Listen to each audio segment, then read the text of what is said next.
Hello friends, അപ്പം ഞാനിന്ന് ശ്രീകൃഷ്ണ ജയന്തിയുടെ അന്നത്തെ ദിവസത്തെ ഒരു ചെറിയൊരു വീഡിയോ ആയിട്ടാണ് വന്നിരിക്കുന്നത്. ശ്രീകൃഷ്ണ ജയന്തി കഴിഞ്ഞിട്ട് ഇപ്പോൾ കുറച്ച് ദിവസങ്ങളായിട്ടുണ്ട്. എനിക്കിപ്പോഴാണ് വീഡിയോ ഇടാനായിട്ട് പറ്റിയത്. ഞാനിതിൽ മോളുടെ കൂടെ കൃഷ്ണൻ ഹഗ് ചെയ്യണതും കൂടെ നിൽക്കുന്നതായ ഫോട്ടോസൊക്കെ എഡിറ്റ് ചെയ്തിട്ട് ഇട്ടിട്ടുണ്ട്. എനിക്കത് കണ്ടപ്പോൾ നല്ല ഇഷ്ടമായിട്ടാണ്, അതുകൊണ്ടാണ് ഞാൻ ഇതിലിട്ടത്. ഞങ്ങളുടെ വീടിൻ്റെ അടുത്തുനിന്ന് കുറച്ച് പിള്ളേരെ ഇപ്രാവശ്യം ഉണ്ടായിട്ടുള്ളൂ. സാധാരണ പിള്ളേരുണ്ടാവാറുണ്ട്, ഇപ്രാവശ്യം എന്താണെന്ന് അറിയില്ല, മക്കൾ കുറവാണ്. അപ്പോൾ ഞങ്ങൾ വീടിൻ്റെ അടുത്തുള്ള സുബ്രഹ്മണ്യ ക്ഷേത്രത്തിൽ നിന്ന് അവിടുന്ന് കുറച്ച് പോയി കഴിഞ്ഞാൽ കല്ലാഴി ശ്രീ മഹാവിഷ്ണു ക്ഷേത്രമുണ്ട്. അങ്ങോട്ടേക്കാണ് കേട്ടോ കുട്ടികളെ കൊണ്ടുപോകുന്നത്. അപ്പോൾ പോകുന്നതിൻ്റെ വീഡിയോ ഒന്നും എനിക്ക് എടുക്കാൻ പറ്റിയിട്ടില്ല. അപ്പോൾ പോകുന്നതിന് മുന്നേ നമ്മുടെ സെൻറ്ററിൽ എത്തിയപ്പോൾ കുറച്ച് ഡാൻസൊക്കെ ഉണ്ടായിരുന്നു. ഒരു 3-4 മക്കൾ ഡാൻസൊക്കെ കളിക്കുന്നുണ്ടായിരുന്നു കേട്ടോ. 2-3 പാട്ടൊക്കെ അവർ തയ്യാറായിട്ട് വന്നിട്ടുണ്ടായിരുന്നു. അപ്പോൾ അവരുടെ ഡാൻസൊക്കെ ഉണ്ടായിരുന്നു. അപ്പോൾ അതൊക്കെ നമ്മൾ കുറേ നേരം കണ്ടു. പിന്നെ അവിടെ നിന്ന് നമുക്ക് കുടിക്കാനൊക്കെ ആയിട്ട് വെള്ളം തന്നിട്ടുണ്ടായിരുന്നു കേട്ടോ. കുട്ടികൾക്ക് മാത്രമല്ല, കൂടെ വന്നവർക്കൊക്കെ ഉണ്ടായിരുന്നു വെള്ളം.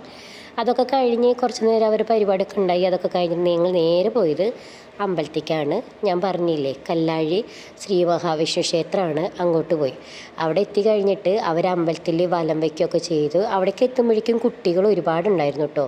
അമ്പലത്തിൻ്റെ അടുത്തുള്ള കുട്ടികളൊക്കെ ഉണ്ടായിരുന്നു. അപ്പം നല്ല ഭംഗിയുണ്ടല്ലേ കാണാനായിട്ട്. കുറേ കൃഷ്ണന്മാരും രാധമാരും അവരുടെ പേരൻസും എല്ലാവരും നല്ല രസമുണ്ടായിരുന്നു കാണാൻ. അപ്പോൾ അവരൊക്കെ അമ്പലം വലം വെച്ച് വന്നു.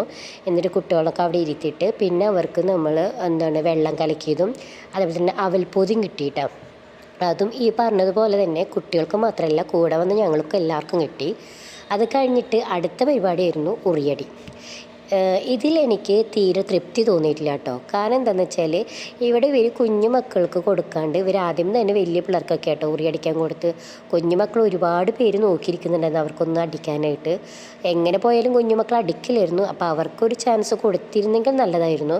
ഇത് വലിയ പിള്ളേർക്ക് ആദ്യമേ കൊടുത്തിട്ട് അവർ എല്ലാം ഉറി അടിച്ച് പൊട്ടിച്ചു. ആകെ 5-6 ഉറി ഉണ്ടായിരുന്നുള്ളൂ. കുറേ മക്കൾക്ക് ചെയ്യാൻ പറ്റിയില്ല. ഒരുപാട് വിഷമമുണ്ടായിരുന്നു കേട്ടോ മക്കൾക്ക്. അത് മാത്രമേ എനിക്ക് തൃപ്തിയായിട്ട് തോന്നിയില്ല. ഇതിൻ്റെ ഒപ്പം തന്നെ ഞാനൊരു കൃഷ്ണൻ്റെ ഫോട്ടോ കൂടി ഇടുന്നുണ്ട്. ഞങ്ങളുടെ നെയ്ബറാണ്, എൻ്റെ തൊട്ടടുത്തുള്ള വീട്ടിലത്തെ കുട്ടിയാണ്. ഞാൻ ഒരുപാട് എടുത്ത് നടന്നിട്ടുള്ള കുട്ടിയാണ് കേട്ടോ. അപ്പോൾ അവൾ എല്ലാ പ്രാവശ്യം കൃഷ്ണനെ തന്നെയാണ് കെട്ടാറ്. അപ്പോൾ ഞാൻ അവളുടെ ഫോട്ടോ കൂടി ഇതിലിടുന്നുണ്ട്. എങ്ങനെയുണ്ട് ഞങ്ങളുടെ കൃഷ്ണൻ എന്നുള്ളത് കണ്ടിട്ട് നിങ്ങൾ അഭിപ്രായം പറയുക. അപ്പോൾ അടുത്ത വീഡിയോ കാണുന്നവരെ ബൈ ബൈ.